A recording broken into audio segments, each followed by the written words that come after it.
CD Logic Podcast is back and live. The show is live. Jermaine Copeland, welcome to the show. Thanks, guys, for having me. Newest member of the family. How's it feel? It's great. I'm honored and looking forward to it, man. Yeah, let's move this mic just in the middle. Just in case. Was that the Just good? in case. Was it the good one or bad one? I have no idea. Breaking in the new camera looks good. All right, so you know Cody from work. You guys work together.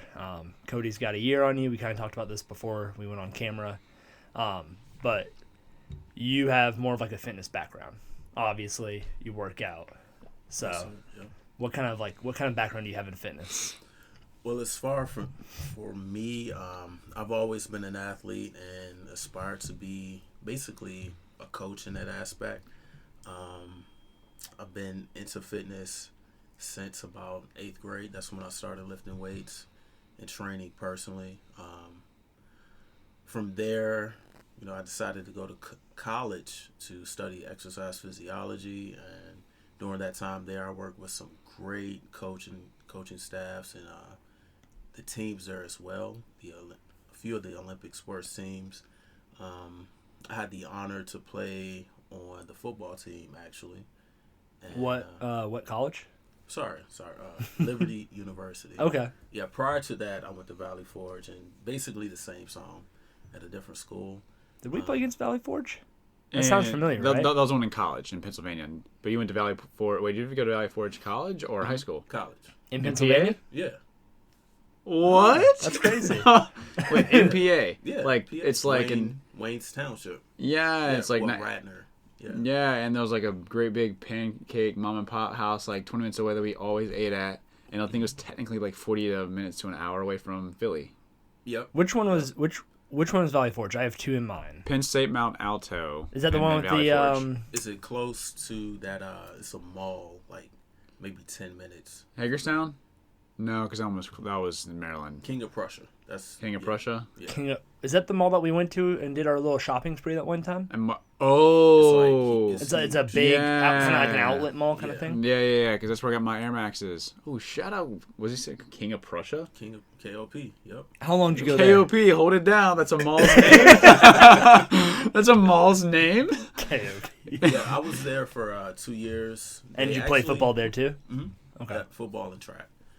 But yeah, after there, I decided to go further my education at Liberty, and studied exercise physiology, worked with a few of the sports teams, and I was an athlete as well.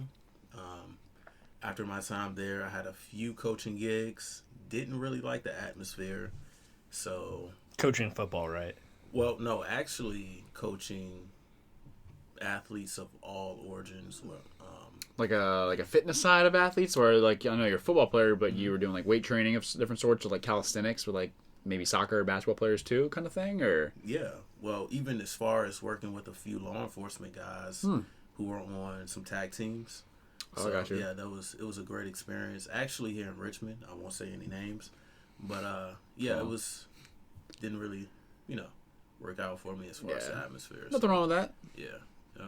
But that's awesome. Now, I'm sorry, I have to go back to Valley Forge. I'm just so blown away. I've known you for this long and didn't know that. So we played the soccer team 2 years, and this is the same Valley Forge. Now, did they play on this, like, did soccer, football play on the same field? I can't remember. No way. I believe so. Did they? Yeah, I believe so. Did they have a track wrapped around it? It was like this. No, they didn't play on the same field then, because that was the one that was behind it. The soccer field was one that was closer to, like, some brick buildings. Yep. Yeah. But one of the goals, it went down like a little hill. It was like the field was like messed up, and one of the goals like was almost down like by like 6 inches. Or did they have a equestrian field to the left or so? Now my mind is kind of. No, you're testing my memory and it's not working. That was a while ago. Yeah, that's. Yeah. But regardless, that's so crazy because Valley Forge is one of those weird schools because our coach is from Sunderland, England, and which is not a very, I guess, large amount of his kin or people from those towns, I guess, that I know make a coaching career in America. Most of them are going to be from bigger cities or areas and Well, his career was in really weird schools of all sorts of D1 to D3 to NAI, I'm not mistaken, between like Brevard, Earlham, and then Emory and Henry. Well, with that being said, he loved to play like a weird realm of teams.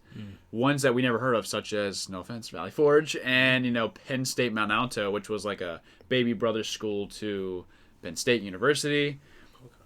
And, I mean, like Earlham, there was some other weird schools. So Valley Forge was one of like those ones that was not only weird because it's like I said, 40 minutes to an hour west, I believe, from Philly, or southwest, or southeast. Or that's right, southeast. Yeah. Well, regardless, it was like not but just an easy morning drive to Philly, but you never heard of it. And plus, like Valley Forge, the campus seemed decently sized. I mean, you said they had a question, I know that. So I don't know. It's just not only mind-boggling that I work with someone that went there, but it was just one of those schools that was just, did it feel different? I mean, I know Liberty was a massive school. That's a big change, right? So so did it? I don't know. Explain like the vibe of Valley Forge. I don't know. I'm just so interested by all that. The only way that I can describe it is obviously there's that. Essentially Liberty is they're private, but the public and private. If you were to get into that, Valley Forge itself, I could describe it as almost institutionalizing the students, because you're provided the luxury of having almost the essential things that you need in life, the bare bones, provided for you at face value. What do you mean? Like what? When they take the stress out of worrying about like food, housing, obviously it's college. But the thing with Valley Forge is you didn't have that choice to live off of campus. So you're given a room, you're given the bed, the clothing, obviously. So all that stuff, the bare bones of life, you're provided that luxury. At Liberty or at Valley Forge? Okay. Valley Forge, yeah. Gotcha. Now, Liberty, I actually applied and got in. And a lot of family and friends of family. So many people I know that went there. Ex-girlfriend went there, the whole 9 yards. And it was such a massive school. Yeah. But it somehow didn't seem like that, because I remember back when, probably 2 years before I graduated, I remember going there and I thought it was like it's so frowned upon that you couldn't live off campus. So now that you're saying probably because you graduated, transferred your sophomore or junior year, or not even a full year, like from Valley Forge to Liberty. It was my sophomore year. Okay, so around then, which you were class of 2018 or 17 college? When I transferred? Or like when you graduated college? 2017. Okay, so you're year before. So I'm trying to figure this out, because I remember Liberty was always so, if you live off campus, like you better have a rhyme or reason or a medical reason or this and that, or with family this distance away. Just because there's a lot of rules, and I'm not gonna make fun of it. That's school. That's the school's way of life and how they want to run things. But that's kind of odd to me. So like, what about like athletes? Were they more strict on you guys with certain stuff? Really, no. We had a luxury provided to us. Really, I will say this. Maybe the change occurred around late 15 to 2016, because I know a few guys who had just came to the school as far as being accepted, and they had the opportunity to move off. Me, myself included. I had that luxury provided to me around that third semester of being there. Okay. Yeah. So junior year, maybe? Yeah. Okay. Yeah. So upperclassman status, I guess. So what about any other, I guess, luxuries? You made it seem like you might have some more other than like living on campus. Well, not much, really. The food's good there, right? It's decent. Yeah. You have your you have your options provided to you. They try to do a international approach. Having your not so healthy fried foods, your pizzas, your Chinese, whatever it might be. But yeah, the food was great. Pretty decent. Now, did you ever get like? Actually, running back, you were telling me about the farthest you ever traveled was Texas for a game. Yes. So for big game, the biggest game for us was probably New Jersey or Georgia, and we would go stay in a hotel. The biggest or the furthest away? Sorry, farthest. Okay. biggest for us because it's a big, it's a far drive. So I guess you can combine the two for us because they're D3. But not big in like. Not like we're playing Duke Blue Devils or something. Exactly. But just a matter of the principle of it was a big deal for us. I mean, we're D3 athletes. We're going to states away. Blah blah blah. Well, we would go to Cracker Barrel because our coach is British and loved American buffet breakfast or exotic breakfast of pancakes and syrup. Because they're used to their English breakfast with beets and beans. So, for us, it's just syrupy pancakes and bacon. So for you guys, did you follow that same bill, or were y'all like, oh no, everyone gets their own pizza, everyone gets their own Chipotle burrito, everyone gets their own room? How did that translation? Well, for us traveling, we always honestly stayed in the finest hotel rooms. I mean, there's a huge difference between the 100%. funding that Liberty football is getting compared to Emory Henry soccer. Yeah. Huge difference in funding. Justly so. Yeah. They did. Oh, 100%. Yeah. They did room us up to 2 teammates per room, and it varied. 1 week you might be with one of your best pals. The next week you might be with a guy that you really don't take too kindly with. Man, but I think our coach, so we had to go 4 to a room and 2 beds, right? So And some of these were people. like twins, bro. Yeah. Like we were like Best Western. and and I'm pretty positive our coach would purposefully pick people that he knew did not mash well and throw them into a room just to see how they would have. He gave the best quartets of guys and then, the worst. It was, and it could be like a senior and 3 freshmen. It was like, oh my gosh. But his mindset was, oh well, the senior has to take care of the 3 freshmen and make sure they behave. And I was like, actually no. Did that happen a lot with y'all? I mean, you made it seem like yes, but or did you think any of your coaches actually oh, that Jermaine punk, stick in with the underclassmen? Did they do that kind of stuff? Do you think? Or think that everything they did was camaraderie built? Definitely, and I was going to say that about what you just mentioned. Mm-hmm. Maybe the coach had that idea in mind. You pick people who don't mesh well. You put them into a room together for a night, and they figure something out that bonds them together somehow. Exactly, and in return, that helps the game out. Mm-hmm. Maybe they might collab on a play. It eliminates cliques as well. Exactly. You don't necessarily want the same group of 5 guys hanging out all the time because it's a clique that can create separation in the team. Yep. Going way back, where are you from initially? I'm glad you asked. Shout out to the hometown. Yeah, Cumberland, Virginia. Okay. Very small country town, maybe about... It's the next county over from 20, here. Yeah, right over. And decent. Yeah. About 2,500 or so people, maybe. But yeah, country guy, raised on country land. Decent. And love it, miss it. Now living in Chesterfield, Virginia for work, obviously. But you live right on the border of Richmond and Chesterfield by the Chippendale Bridge, son. That might as well be city life for you.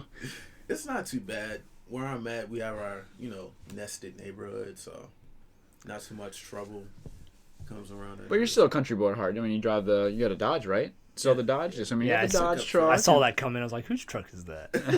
It's not mine. So that way you're able to keep home some of those back home roots, I guess. Exactly. So now, how often do you get to go visit home? I know you say sometimes, but more often than you wish, or hoped, or less than you hoped. Less often than I. Less often. Could, okay. But yeah, I try to. So how far away is home for you right now? Maybe an hour and 30. Okay. Not too bad, but when you throw in being called in or being on standbys. Don't worry, it's about to end here soon. 2 weeks. Yeah. 2 weeks. Yeah. Thank God. Cody tells me every single day about his schedule. And you tell me about yours. Hey, dude, I'm off at 2:30 watch the Liverpool game, drinking a beer on a Thursday. Well, actually Wednesday. You're not Europa League. Yeah. But still, I'm just like, I got 8 more hours of work, So, but it's fun, It just, but Now, what brought you to Valley Forge? 'Cause that's a bit of a way away. I'm glad you asked. Well, for me, I still have this desire, honestly, but I've always been about service to the community and far-fetched, but the country. So my idea really after high school was to go into the military, Marines specifically, but I really considered my mom's wishes, my dad's wishes as well, So, like, my mom, she wanted me to press forward. She was like, go be a doctor or do this and this and this. Yeah. Something that's maybe a little That's bit less really- dangerous. Yeah. It's like, that's really not for me. But I considered it, went to college so I could have the best of both worlds, military school, exercise science. Okay, it's a military school.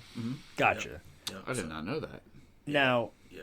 how early did you kind of feel this drive towards helping others? Like, was it like a really early thing that was kind of like taught into you from like your parents or anything like that, or is it? Well, yeah, my parents, my grandparents, all the people. Basically, I was raised by the village, really. So seeing that and the church as well. Decent. But yeah, seeing that chemistry between people, helping the elders and stuff like that, I really wanted to press that forward. But I really didn't truly understand that until looking back. Yeah, like when I would imagine when you're growing up in a very strong community, a very tight community, like you said, it's a small town.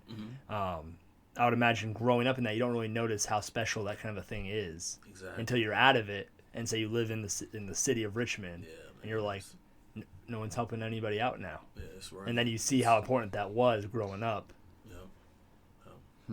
It's definitely valuable, But for me, making that decision to press forward and try to figure out how I could manipulate. Well, not really manipulate, but put myself in that environment to fulfill my mom's desires and probably get my fulfillment too. Is that was the purpose behind that. Me Gotcha. choosing that, yeah. So.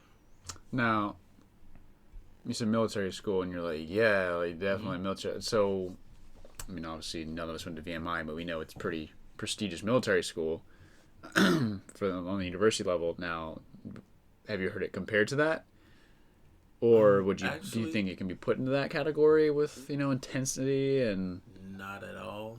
Not at all. I have a friend, Bo. If he watches. Okay, Bo. Shout out. Bo. Yeah, he. I believe he attended VMI for about 2 years or so. He might be there now, but yeah, I had texted him one day. It was like, "Hey man, how are things going?"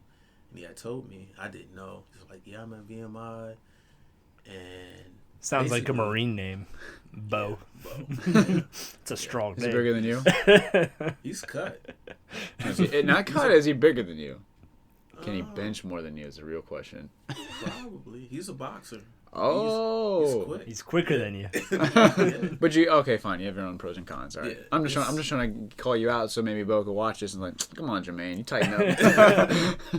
Yeah, man. But VMI is definitely way more intense.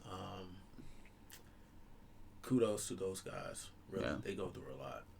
So now, when you were at Valley Forge, did you go into it with, like, did you have to enroll in some kind of military classes, or was that something off to the side like ROTC, where it's you can be a part of it if you want, but there's a whole other part of the college that has nothing to do with military, or? No, that part was actually mandatory.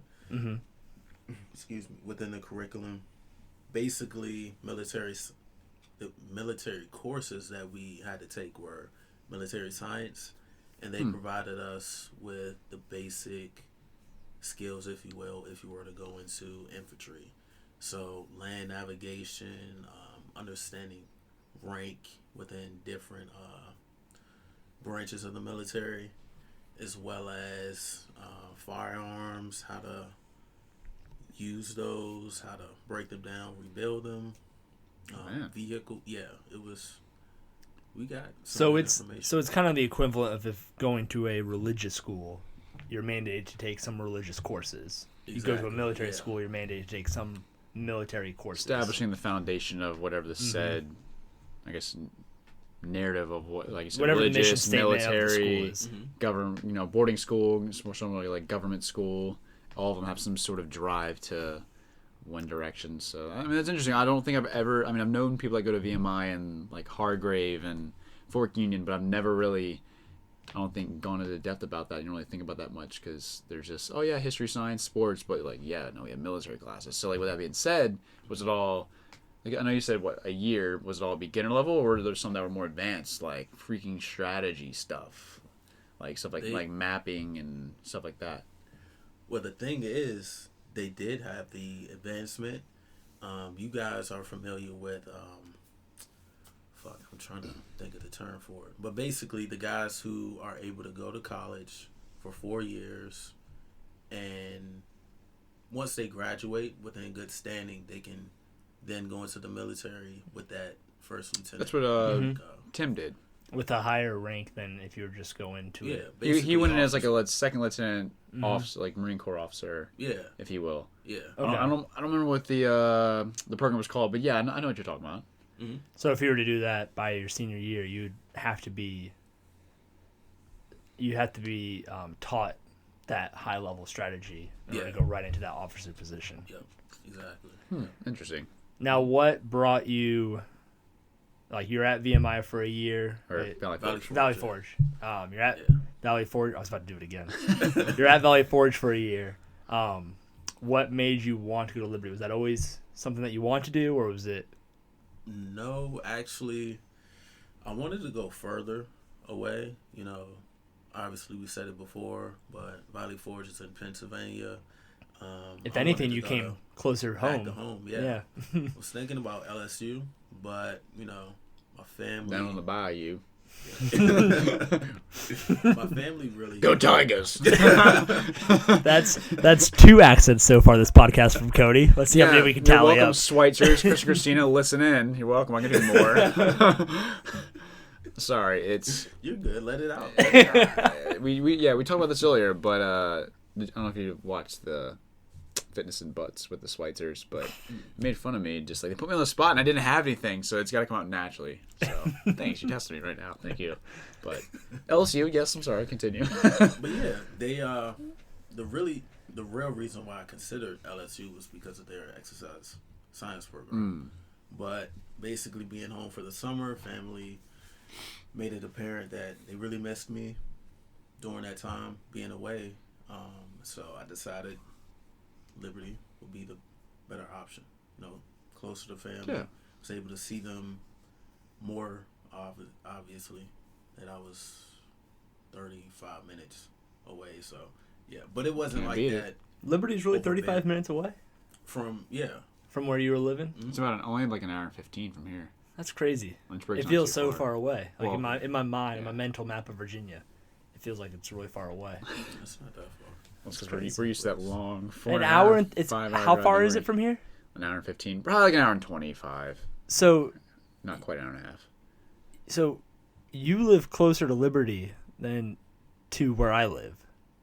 Yes. That's insane. Wait, Fredericksburg or specifically where I live, it takes me like an hour and like by a couple minutes roughly, probably. Oh no. Nah. No, dude, Liberty's further away I've got by in your like house 20 like minutes. an hour and like 7 minutes with no traffic, probably faster. It shouldn't. It should take you a little longer to get there, Cody. Not on 95 with no traffic, son. Got a heavy foot there. He's trying to put me on the spots. Anyways, no, yeah, it's probably about the same, honestly. Well, honestly, probably just about the same as where you used to live, Newport News, too. That's true. Yeah. So, yeah, I'm telling Richmond you, is kind of a Richmond's very centrally located to the main hour and a half areas. Now, if you go to the actual beach or you go to DC, 2 hours. Now, if you go to Roanoke, it's 2.5. It's a little farther than Emory's down in Bristol. It's just 4.5, 5. So, but yeah, no, I didn't realize you were that close because you must live on the western side of Cumberland then. Yeah, like literally. You're all the way near about a Buckingham, mile aren't you? from- Probably. No, that's about 20 minutes. I'm like maybe a mile from the Prince Edward line. Oh, okay, Yeah. you're down. Okay. Yeah. I don't know if it was actually that close to Liberty then. So you take, is that 460, right? Mm-hmm. All the way down. But so the transferring process was easy, hard, so because between not just academics but sports. Like saying, "Hey, coach, I'm transferring. Let me get on that team." Or did you actually like have to? Was this during this process you worked for like the spring semester, or was it just one big quick rush summer thing? Because that's D1. They have training camp, right? Yeah. Well, the thing with Liberty and their admission staff, they are very good with working with incoming students and exiting graduates as well. So I had that going for me. They helped with the process completely. As far as being an athlete, though, I actually walked on to the team. Okay. And, yeah. So, Now, how much of a skill difference was there between Valley Forge and Liberty? I would imagine Valley Forge was D3 or NA? He says night and day. They weren't. Yeah, they weren't D3 at all. NIA or what's They're probably what's NAIA, yeah. NAIA? Yeah, they moved up now, but at the Okay. time, but the skill difference is night and day. You can the game is faster. Were you confident when you left Valley Forge that you were going to be able to play for Liberty, or was that kind of like I'm going to try it out and see if I can get in? If not, that's okay. But No, I actually was confident. you were confident. No, really. All right. Oh, all Only right. because I spent a lot of time Training. I mean, it was very intense. Another close friend, Fitzgerald, if he sees this video. But yeah, I spent time with Fitzgerald and Bo. Okay. Gonna have them on the podcast next. Man, if you just tell them, man, we're only like 15 minutes in, they can just fast forward it now. Just hear their name. You should have said Fitzgerald and Bo. It's going to be like Bo Jackson, Larry Fitzgerald. I'm friends with the greats, but you killed those. So, I'm sorry. I'm trying to next find time. But yeah, I worked with him throughout the summer. A few other family members as well. So that definitely helped build my confidence. Fitzgerald, he actually played on the team with me. Okay. So Sweet. Yeah. What position did you play? I was going in for running back. I ended up being a corner. Okay. And yeah. Now, did you actually get playing time? A little bit, tad, but for me, really injury prone and confidence took a toll on me. Absolutely. And basically, yeah. After that, My yeah, it's a symptoms- mental game. Yeah, exactly. But I remember you telling me you didn't play senior year. Oh yeah. Well, no, I was on the team, but yeah. You didn't just play. like stepped away. But you said, Stepped away fit from playing time was about to go through the roof. But as you said, I think what you told me just personally, didn't feel like that was what God was leading you to do full fledged. So you started focusing on school. Am I right, or did I misunderstand you? No, you're on track. During that junior to senior transition, I had a hamstring injury. Took a little bit longer than it was expected to, and during that time, it was really like, I wouldn't say an emotional roller coaster, but the confidence just went downhill. Started really, I wouldn't say doubting myself, but the desire to actually put forth that full effort was. Confidence is such a huge thing in college athletics because you only have 4 years. Yeah. I mean, you come in, if you're lucky, you get through your first year with no injuries, but even then you're a rookie. You're still getting used to the speed of play. I'm sure it's the same with football as it was with soccer. Oh, yeah. And then sophomore year, if you're unfortunate enough to get an injury, say you miss majority of your sophomore year, then you come into junior year, you spend that year as if it was your rookie year, just getting back up to speed, and then you're already 3 years down. Exactly. Injuries can kill you in college just because of how short your time really is in it. Yeah. And if you're lucky, you might get a blue shirt or a red shirt. But, Yeah, because I don't really know the stat, but I remember they always preached it to us. I've seen it on Twitter, but there's only within the not a couple thousands. It's I think it's 20 to 30,000 student athletes, or maybe there's an extra zero behind it. But regardless, that's a really low number, and not to mention a good bit of those are also international students. So the whole point being is, it was just awesome. And we were fortunate, all of us, to be able to be in that category of a student athlete at a university in America. But I think what people also don't realize is, yes, that comes great privilege, comes a lot of stuff outside of the sport.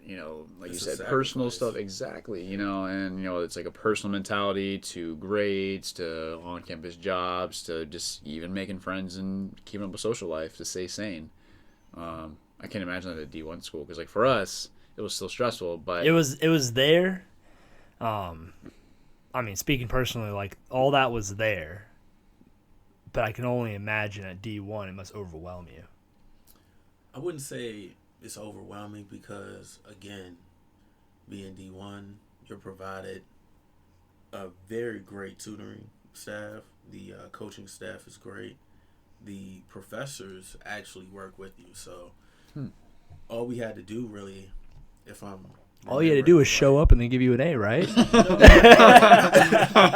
Not quite. But say if we had a midterm or a big exam coming up that Thursday or Friday, obviously, like with Texas, we're leaving town. So we're basically turning some paperwork, see if we can either take the test early or later, depending on the student's confidence with it. So, yeah. Gotcha. Now, in your 3 years at Liberty, would you say overall enjoyable time, positive memories coming from there? Oh, yeah, definitely. I would rate that scale of 1 to 10. Really? Definitely. No, I will never forget the people I've met, friendships made, none of that, man. It's with me. Yeah. I can relate. I mean, unfortunately, I find myself, and I know I've vented this to DJ a lot. You probably get sick and tired of hearing it, but it's never. At least say it with more sincerity. No, it's college is everything that you make it. Unfortunately, there's a lot of people out there that are being discouraged from it, and there's a lot of people that are like force-fed. No, you have to go to college and make 6 figures in this world, and whether in America or overseas, you need it. Like they force one or the others. I think there's no in between, to where the average student or kid doesn't get to make the decision themselves. It seems like, but maybe that's just what I'm kind of getting here. But for me personally, I agree with you. I wouldn't have changed a single second of college. That's where me and DJ became best of friends. I mean, we got other best friends like Randy, Dallas. I mean, so many more guys out there. Edgar. I mean, Will, all of them. These are like these lifetime friendships to where we knew them for a fraction of life compared to other friends, with the exception of, for me, Michael, you, Tristan. Other than that, these are guys that you basically lived with. You had each other's back for homework, on the soccer field, outside. You partied with them, this and that. You lived with these guys, but then, so not even just the academic part, but you had the camaraderie. But it's some of the most transformational years of your life. As you're becoming adolescence into young adulthood, and you're trying to find yourself, and it's cliche, and people are like, oh, shut up, dude, you either know. Like, no, some people do need to find themselves. Exactly. And so that's why I think it's kind of cool to get your perspective from not only transferring from a small to big school, but hearing a big school life, because for D3, 1,100 students at our school, whereas you probably have how many at your school? Thousands. Yeah. And thousands. Yeah, exactly. And I've been to Liberty. It's the largest. It's massive. What's it? The largest. They have the largest online. I know that much. Yeah. The okay. Online school. I remember hearing that. Yeah. I mean, I don't know if they have the largest campus, but it's up there. It's pretty big. I mean, not as many spread out, but like compact-wise. Mm-hmm. And the student body's pretty big. But I don't know. I think it's just really cool how there's a lot of similarities, but also so many different things different. But the fact that you say you wouldn't change a single thing, the friendships, the academics, the experience, and I think makes me really happy, because unfortunately I see a lot of people until they're like, yeah, I regret it. And sometimes I never say I regret it. I just don't like paying the loans. But then again, that's just part of being an adult and sucking it up. But I agree. Wouldn't change it. The great irony of college is that you don't realize how much it means and how much it affects you until you're gone. Exactly. Or how much you could have done until you're gone. Like, I know, like, looking back, like, I wish I did so much more. Like, in every regard, in terms of, like, academia, like, everything. Like, I wish I spent more time, learning. Like, I wish I spent more time taking random classes. Mm-hmm. I wish I could take, like, random classes just to pique my interest in different fields. And, like, I look back with so much fondness of everything that we did. But I wish I could do it all again. Not differently. Maybe change a few things. But yeah. College sports, what a time. College in general, what a time. Yeah, that was deep. Thank you. It was. You. I ended it horribly, but well, it's good. No, I thought it was so deep. It's kind of hard to end. Yeah. And like with my brother, because my brother's going to college right now. Like, he's in his freshman year, and I mean, I know he's listening. Well, he might not listen. I don't know, But Tisk tisk Luke. if You're he is not. listening, I want to shake him because like there's so much you can do on a day-to-day basis that I know that he's not taking full advantage of it. I know I didn't take full advantage of it either, especially my freshman year. Oh gosh, no. You know, honestly, even and it's one of sophomore those year, I things that like either. you don't realize it until hopefully you realize at some point while you're there.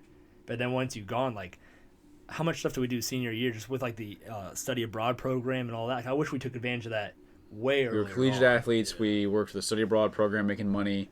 We did multiple trips.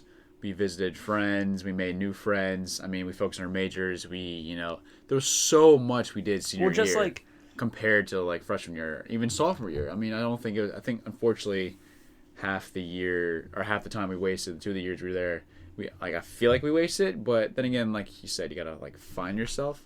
But if I could go back, there's so many things I would want to do. Like, why didn't I join this club? Did I think I was going to be weird kind of thing? Or, unfortunately, it's like the whole peer pressure / like cool, not cool. And I hate that. And it's not that I didn't want to like fall into that. Sometimes you just don't, maybe it wasn't advertised correctly but. Now, going off of what you said, what are your thoughts on that? Because we're coming from a perspective of a small school where you could very easily argue that there's still kind of a high school attitude going on with like popularity and all that. 1,000%. Is that different on a big campus scale where like, because I'm sure it's because you don't know everybody on campus. Yeah. Like we would know everybody on campus.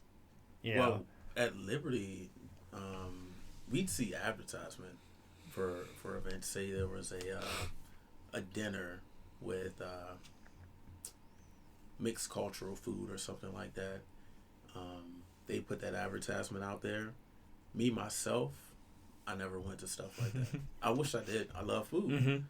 Mm-hmm. But like you said, at those events, you get to meet new people, experience different things. And I actually, a few months ago, I found myself thinking, man, I wish I would have took up the hobby or the like culinary arts or something maybe? That or like rowing or some unthought of club, that you typically don't think of until you're damn near 30.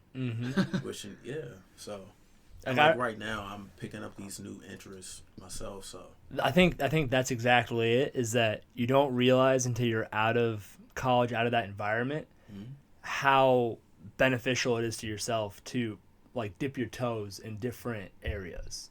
Like right now, like I wish. Like right now, I'm reading books. I was telling Cody, like I just went to the Barnes and Noble yesterday to get like some science books because I wish I knew more about that, you know. Kidding. That's pretty cool. And like I was thinking back to like in college, I remember like I took a biology class because it was mandatory. You had to take a science and all that. I didn't pay attention. Like I passed through by like the skin of my teeth, doing like the bare minimum. Yep. And like I wish I would have really delved deep into it. Like now that I'm out of it. And I have free time, and I have time to like. I wonder if if I knew more about this or whatever. I wish at that time, I would have put more effort into knowing it. And I can't agree more because, like, for instance, you were just talking about the Neil deGrasse Tyson book that you just got or have had, but regardless, I have my book bag. It's about like astronomy, and I'm not the whole book, but at least part of it. And from the little bit that I've listened to, a podcast segment or two with him and Joe Rogan is all astronomically based or things pertaining to it. Well, I took astronomy class in college. I mean, unfortunately, the professor had a very strong French accent because she was from Canada, and she also wanted to spend half the class doing these stupid light year conversions from like how long light would take to travel from this nebula to like I don't care, lady. I want to learn about stars and crap. So that's kind of why I didn't invest it. But for the sake of the argument, I cannot agree more with DJ because there's multiple classes I had like that. I wish I did more. But I think I'm definitely learning, and I think one of the biggest things that we learned in college is earlier than people our age, is we don't fall into the whole efficiency thing. Now, if it's not like thoroughly efficient or it's not convenient, then the average person in America I don't do that. It's gonna take too much time. Like for me, I spend too much time at the gym sometimes. I'll admit it. But it's something I thoroughly enjoy, and I know it betters myself in multiple ways. My mental health, physicality, my social life, so on and so forth. But there's multiple things that did that, especially in college. Well, I would argue that our freshman, sophomore year, maybe we did fall into those things, but we realized it earlier than most students. Because there's some students that oh yeah, 4 years of college is gone, and then their first like couple weeks out, they're depressed because they're like, man, I wish I did this. So I will argue maybe that's one thing that we noticed earlier is, just because it inconvenienced us or wasn't as efficient as other things, or I don't know, maybe that's just me, but I feel like that's one thing that we picked up on, because we would go out of our way to go pick up this person, or maybe like, oh, we're doing those extra little videos for soccer, but even if it was like freezing or we would rather be like sleeping, playing video games, we would just go out and do like random stuff with people, or we would drive back after we've already gone to a party to pick up Dallas because he was taking a shower. he knows. Should we explain the story? I'll explain it. Okay. We had a buddy Dallas, who I can guarantee is not listening to this, right? And if he does, probably not. Not, I've complained to him enough about this back in the day. Yes. We had a friend who, he was part of our group from like the very beginning. It was pretty much like us three amigos, us three and Caleb Peters. Randall too, but yeah, Randall too. And whenever we would go out for a party on like Friday night or whatever, Thirsty Thursday, yeah, we would all tell each other like, "Hey, we're leaving at 9:30, right? To drive down the street to go to the place, which is like 0.7 miles away." Yeah, at 9:30, whoever is driving that night, whoever's the DD is driving around picking people up. And I remember this one time, but it happens all the time. We pull up in front of Dallas's dorm, and we text him like, "Hey man, we're here." It's like, "Oh shoot, man, I'm just hopping in the shower." It's like at 9:30, right? It's like, come on, man. Like he does this all the time. He's always taking a shower right when it's time to pick him up. Oh shit! But we essentially gave him an inch, he took a mile. But that's just it. Sometimes we give him an inch, he ran 2 miles. So where DJ jokes, because it's so true. Hey man, 9:30 or 9:25, or we're getting ready to leave. Hey man, I'm just getting in the shower. Oh, I'm taking a poop or something like that. Well, it would like, and then he'd be down like at least 20 minutes later, like 9:50, or we'd get there at 9:50. You're like, we're late again. Boy, it got so bad that we wouldn't leave the campus like 10:40. So you almost had to like push this man like out off his little iPad or his phone. Like, hey dude, take your shower. Let's get your button gear. Let's go. There was one time I remember so distinctly that like we left him.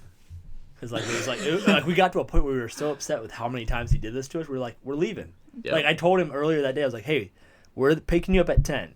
Be ready at 10 and we're leaving you. And I pulled up and I was like, hey, we're here. No reply for like 5 minutes. Cool. We left him. Right? And then he texts us once we get to the place. Again, it was like 0.5 miles down the street. And then I get a text like 10 minutes after we get there. He's like, hey man, where are you at? I'm ready to go. I mean, dude, and now Maddie, this is like 15 minutes. You like freak out after he was supposed to be ready to pick up. I'm like, hey man, we left you. In the shower again? I guess so. I don't know what he was doing that time. I don't want to know what he does at the time, but we're gonna keep this PG. So he was like, oh come on man, like I'm ready. I'm out here ready to go. I was like, all right man, I'll come back and pick you up. So I left the party to go back to campus to pick him up, taking a shower. He was taking a shower when I got back. Maybe that's his way of getting his jitters out. His pre-party jitters? Yeah. There's no way, though. This is Mr. New York. Like what pre-party jitters are you getting? Especially this man. Like 50% of the 1,100 students, give or take, at our school were all Southwest Virginia or country, kids. Nothing wrong with that because I live in the country. And the 2% that weren't were Dallas and Randy. Exactly, Vegas and New York, the two most. But they were always the ones that were always like either like a little late or just. They would bring life to the party just from because it'd be like, oh Dallas, like, oh what's the call, sweetheart? I'm from New York, bringing the booze, that's how he was. That's 3 accents. Crack these knuckles, go. But no, seriously, like that's what they knew, like oh it's Mr. New York, so like that's just it. How can he have jitters? He's used to that life. Like when we were in New York for not even a week, like this man. 3 a.m. We're just leaving, bar none, where his dad's the bouncer. Like you're just wobbling onto the subway, like ugh. We're trying to tap out like hours before in Dallas. Like let's keep going, and just so I don't know why or how he had jitters. So don't give him the benefit of the doubt, come on. But oh gosh, but I do miss that. See, memories like that is where I actually told probably someone close to Luke's age. Recently, I remember someone I used to work with or whatever, but we had a conversation like text like, hey man, how's it going, or he commented on a story or something, catching up, and regardless, it's all I could think of. All I could think of was like what you said, Luke. Like you wanted to shake him and be like, don't take a single day for granted. Do everything you want to do. Yes, you can have your down days or recovery days or study days, but take advantage of every second you have. It's hard. It's like when you think, like, I know for me, it's really hard for me to really get on him about it because I know when I was in his shoes, I wasn't taking advantage of it. Mm-hmm. Like, I know he'll find it sooner or later. Mm-hmm. You know, like he's going on a big study abroad trip to Ireland, which is way more than I did freshman year. Like, he's going on like a month-long trip, which is phenomenal. But like, there's so many things that I want to push him. I go do intramural sports and all that, you know. But he'll find his way. He will. He's a freshman at a Everybody big school. finds their way at some point. He does. But, I mean, I know we're both super stoked about that Ireland trip for him. Yeah. Because we studied abroad for the first time, and... You told me about studying abroad. I'm going to go to the bathroom. Okay. Deal. It's official Joe Rogan. This is the first time we've ever done this. I feel so big. But, yeah, no, we first time we studied abroad was junior year. Well, post-junior year, we went to the Netherlands and Sweden, which we for about 2 weeks, give or take. And it was like the whole trip was basically studying the two countries compared to America on the topic of like sustainability, like socially, economically, culturally, I feel like maybe politically too. Really interesting class because we studied like all semester, and then half the class that signed up to go and paid to go, whatever, went. And it was huge for us, and just eye-opening. Yeah, we had like a little YouTube videos. You can go back and watch them. Shameless plug to our own content, but they're so bad. They're so bad. Half it's like pictures and stuff, but like, you know, at the end of the day, I wouldn't trade the experience of the world. It was such a fun time, such a fun time. But it was a huge eye-opener. I remember getting off that long flight. We got on the train. We headed from, I think it's Schiphol in Amsterdam, the international airport, and took like a 45-minute train ride to Rotterdam, which was... Coming out of the central station, the right half of the city you see survived World War II. The left is all this modernistic like architecture because it was all like leveled in World War II. So I have done some bit little traveling, but this was only the second trip that started all this traveling that we did. With that being said, with that being said, we essentially were just exposed to this huge amount of culture between. Oh, you're okay. You're going. All right, I'll just keep talking to the mic. Thanks. Dude. The guy telling the story. Dude's going to the bathroom. Come on. You know, and you don't have to leave the door open. I'll just keep talking. But, is the camera going? No, but the camera actually. Just for those who didn't realize, we shameless plug with the new camera. We got it actually lasted and everything went smoothly. So if you watch when watching thus far, you saw the first half at least. Saw all the crystal clear footage and testing out the new mic and everything. But comment down below if you don't think the camera quality has changed at all. Dude, come on now. That's like 2K. You'll keep Cody asleep for hours. You will. I'll be shaking at night. Like, it could be 100 degrees and you'll be like shaking and sweating of my constant Even fear if the quality's actually better, please comment. Someone knows it's horrible. Come on, Copeland. Don't pee on the seat. I actually, you know, in all jokes aside, I know we don't like to tell stories to one another, but while we're waiting for them, I'll never forget that moment where we walked off the train out of the central station in Rotterdam, and we just saw like that huge, almost like Berlin, but it's the same. Oh, the different, smaller. Yeah, like different streets. Like the right was, you know, what survived World War II. The left was this modernistic, like weird glass windows.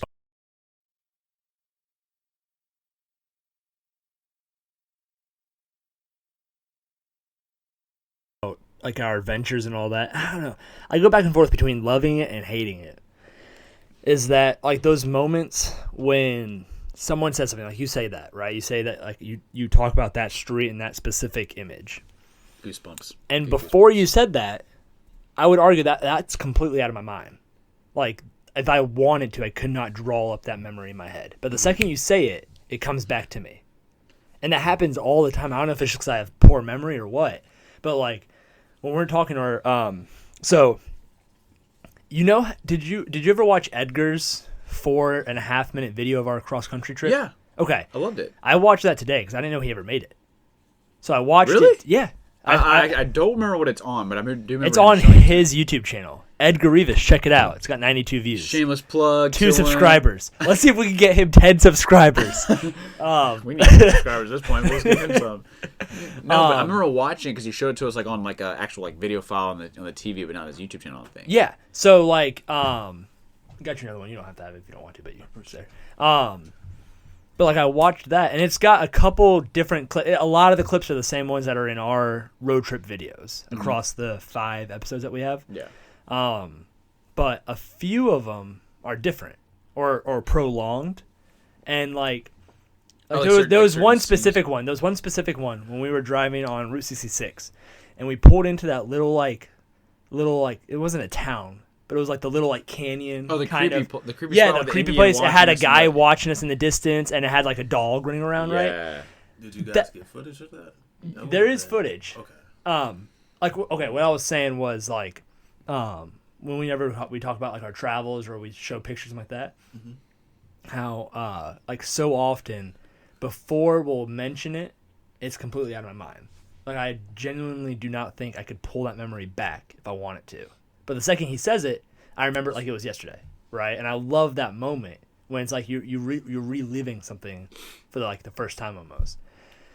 And I was saying that like our buddy of ours made a video of our cross country trip on his own footage that we used some of his footage for ours, but and like I watched it and there was a clip or two that like wasn't in our video, so I haven't seen it ever. And like one of it was of this canyon like that we pulled over, and like I said, like I can tell you exactly how we got there, what we did while we were there. We parked where we parked, all that kind of stuff.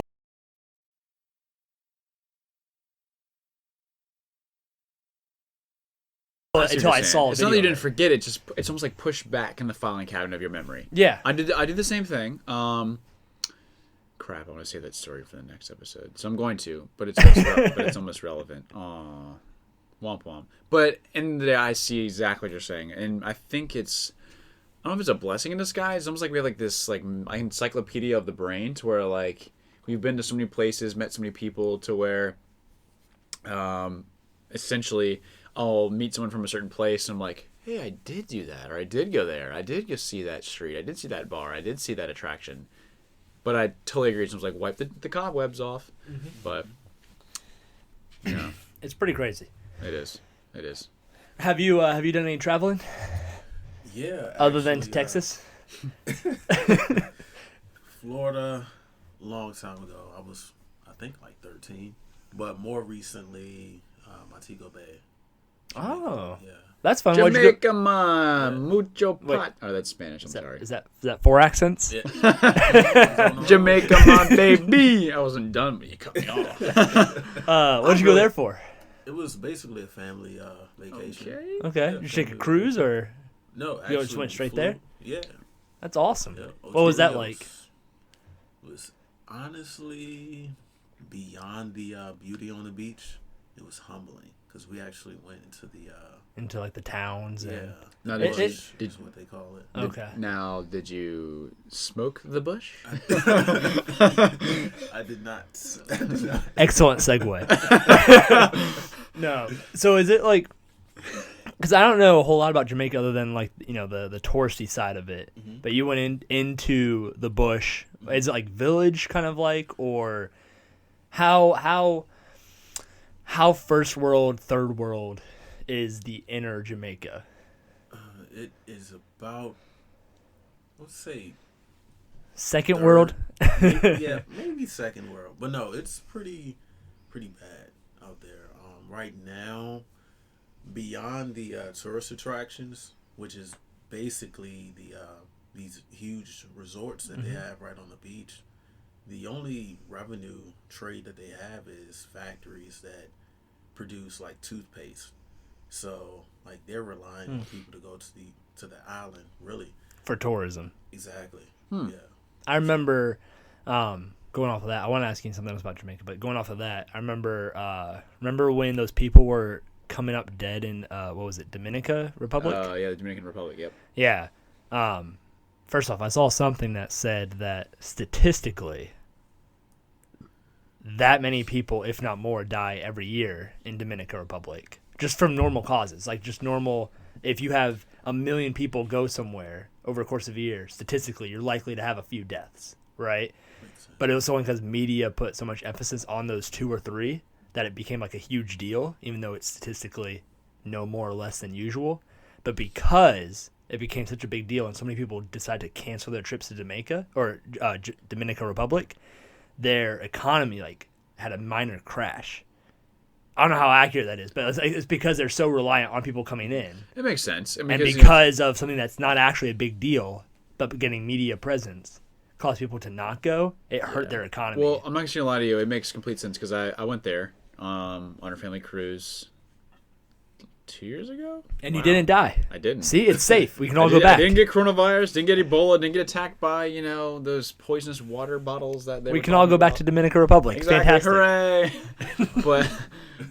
But it's so true because they encourage you to do these excursions, but they primarily wanted you to do the ones that were, I guess, more protection or, you were almost safeguarded by signing up with the ship because it was through a group.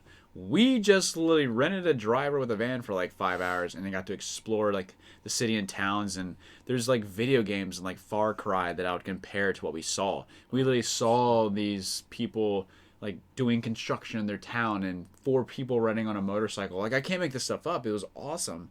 Like, we literally went to a couple, I guess you would consider the bush, that was like more outside or in between these cities, to where some were really, really, really, really, crappy areas, unfortunately, were like just all dirt baseball fields and football pitches, to essentially the biggest houses in the area because they were owned by professional MLB players.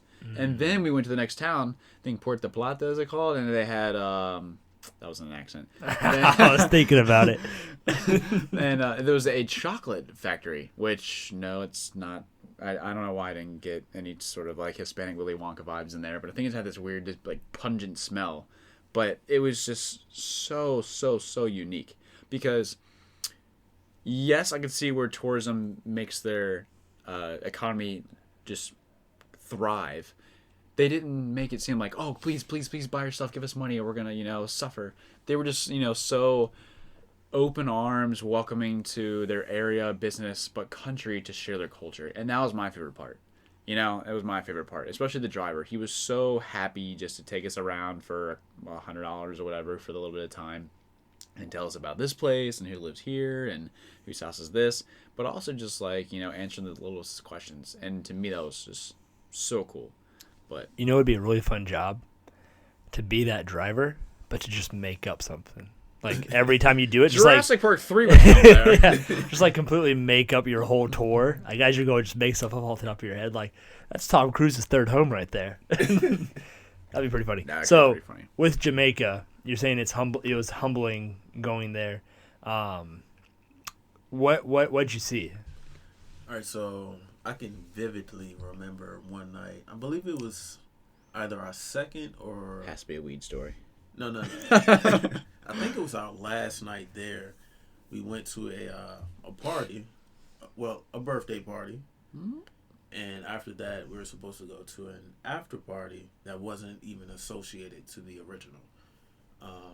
Basically, long story short, they wanted to charge, I think it was like $50 for our entry into this. Yeah, Ooh. And there were like maybe 40 minutes left at that party, so we left and we went to go get food late at night. And to get food, okay. Yeah, we went. I forgot the town, but basically the rundown that I got about the town is that the people who live there don't come out during the day.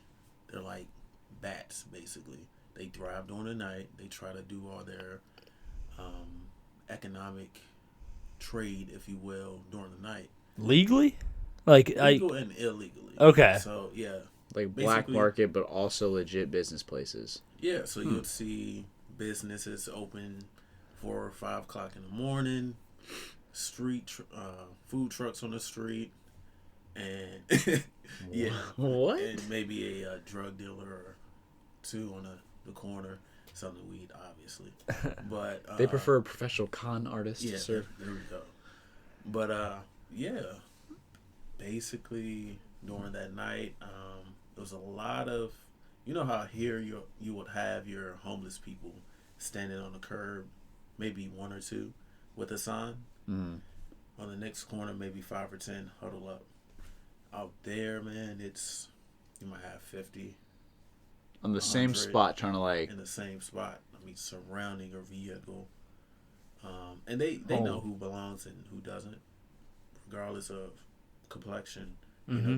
They can see it. So yeah, seeing that and the lengths that they will go to just to impress, if you will, just to feel deserving of a couple of bucks. It's wild to see it. Well, What- let me go get my tissue box real quick. Did you find out why that town was like nocturnal? Like why they didn't do their stuff during the day? Was it like a touristy thing? Like they didn't want to have their normal hours during tourist hours, so they would always do all their stuff at night, or? That's a good question. Looking back on it, my guess would be during the tourist hours, during the day, a lot of people are spending time on those resorts. Because a few of them are all inclusive, like all you can drink, booze, food, whatever, right? So people who are trying to party, they might go out during the day just to hit a few shops or restaurants. So it's the opposite of what I just said. It's actually the tourist comes out at night. Yeah. So they open up at night Exactly. for people who are leaving the resorts because they have all their stuff during the day. They don't need to come out at night or during the day. Yeah. Okay. That's interesting. Interesting. Well, just push the first hour. Well done. Wow. That flew. That did fly by. Yeah. I'm telling you, like, we were talking about it today. We always try to set, like, a limit, but not like, oh my gosh, we go across this, It's not a Screw hard us, limit. It's not like yeah. at 30 minutes we're stopping this no matter what. Because like like that hour just flew by, and the worst thing that we could possibly do, in my opinion, is like stop us in the middle of you talking about liberty and just go, hey, hold up, we're done talking, no more. You know what I mean? Like, that's horrible. Like the conversation just keeps going, just keep it going. And to me, like, I feel that's like crazy. been good vibes. Had a couple drinks, just learning about each other, having fun. I look forward to this all week or weeks, however long however often we get to do it. And so when I'm actually in it, it's like this, and it's done. Well, dude, we're at an hour. I still want to ask you a bunch of stuff about just like physical activity and all that kind of stuff, but we'll save that for a different podcast. You're joining us for the Arnold Classic? I will be in attendance. Looking forward to it. Fantastic. Yeah. Welcoming the one of the brand new members of the Traveling Tekker family. Because as we preached before, Traveling Tekker's family is not just me and DJ. It's whomever the travels. We have many guys in it still. Is anybody who travels with us or travels inspired by us or whatever? Exactly. I mean, we've had Edgar that just told us recently that he started a podcast, because he got inspired by us. I definitely have seen a couple of the people on Instagram, and I know they're probably maybe not watching this in full, but they've peeped our podcast multiple times, and they're wanting that seeing them post stuff on Facebook and their Instagram story like, "Hey, if I started a podcast, would you listen?" I'm like, "All right, you guys do." It's a lot of fun. It is. Everyone should start a podcast. It is. It's So- fun. Like, if nothing else, it's fun just talking, just like having an outlet to just go talk without somebody sitting on the couch on their phone or without the TV playing in the background, like just having a conversation. It's so nice. And I think in closing, one of my favorite things, I don't know if you noticed it. In closing, we're actually going to close. Yes, because we'll say it like 8 times. And I'm like, gosh, dang it, an hour and 20. But last statement, and I don't know if you can agree or if you could test, but an hour flew by. Talked about all sorts of topics. But the one thing is, no one checked their phone. I love that. Deep. No one checked their phone. I just did right as you were saying that. Oh my God, you clown. Why? Yeah, turn that thing upside down. I just ruined it. I jinxed it. I had no idea where you were going, but I was just like, I cognitively jinxed it. But seriously though, I mean, other than that moment, Yeah, that that was awesome. That was an hour and 2-3 minutes. Like, no one checked their phone, and I think that's what's really cool. Is just it's another way to escape reality, not just from work, not just from the drama. escape the fake reality for a real reality Exactly. that we're having right now. Precisely. So amazing. hope you enjoyed it though. I did, man. We'll see you at the Arnold Classic. We'll be there. Guys. Bye.